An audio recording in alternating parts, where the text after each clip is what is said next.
Imagine a man sitting on a park bench on a weekday afternoon. The sun filters through leaves, casting dappled shadows on his face.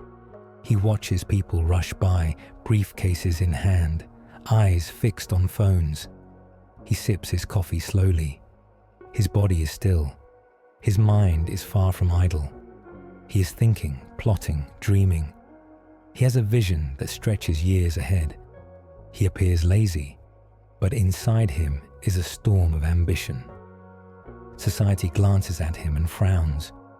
We have been conditioned to equate movement with productivity, busyness with worth, visible effort with virtue. A man who appears idle but harbors grand ambitions is unsettling. He doesn't fit our narrative. He suggests that success can grow in silence, that genius can nap in the afternoon. We fear him because he challenges the systems that reward hustle and penalize stillness. From childhood, we are taught that hard work means constant activity. We celebrate the one who stays late, who never takes a vacation, who answers emails at 2 a.m. We equate exhaustion with dedication. The lazy, ambitious man subverts this. He conserves energy.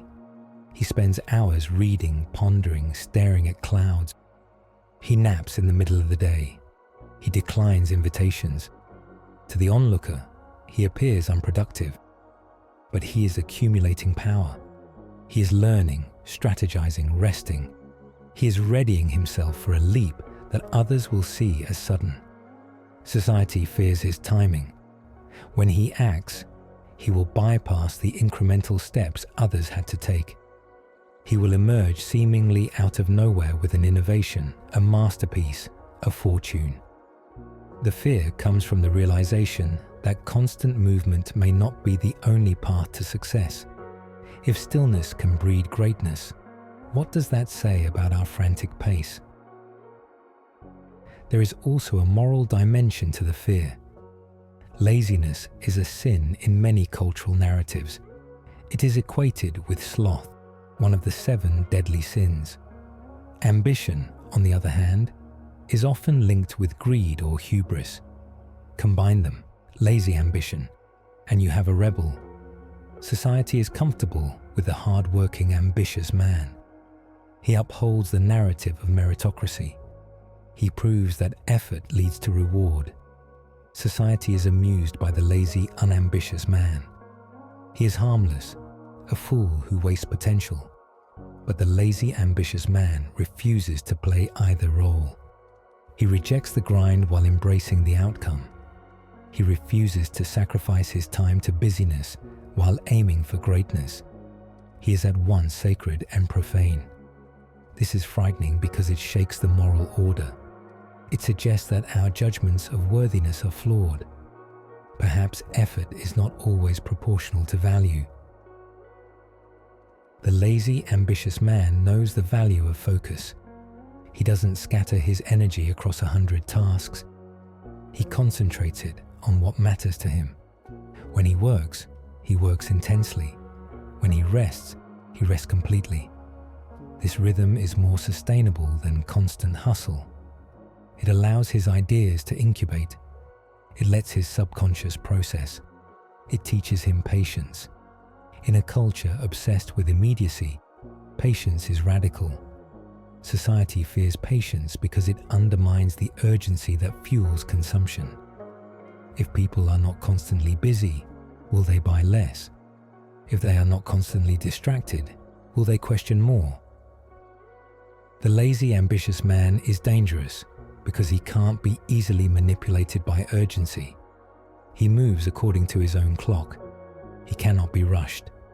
He waits for the right moment, then acts decisively. Those invested in the status quo fear his autonomy. There is another reason society fears him. He sees through the illusion of busy work. Many jobs involve tasks created to fill time rather than to produce value.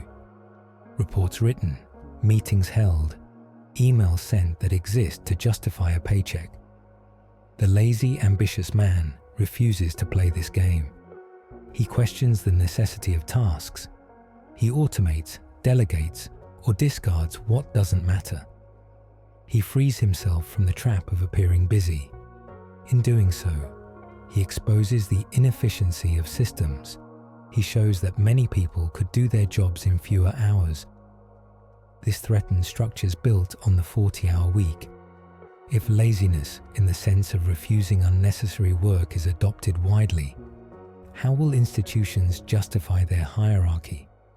How will managers prove their importance if their teams aren't constantly under pressure?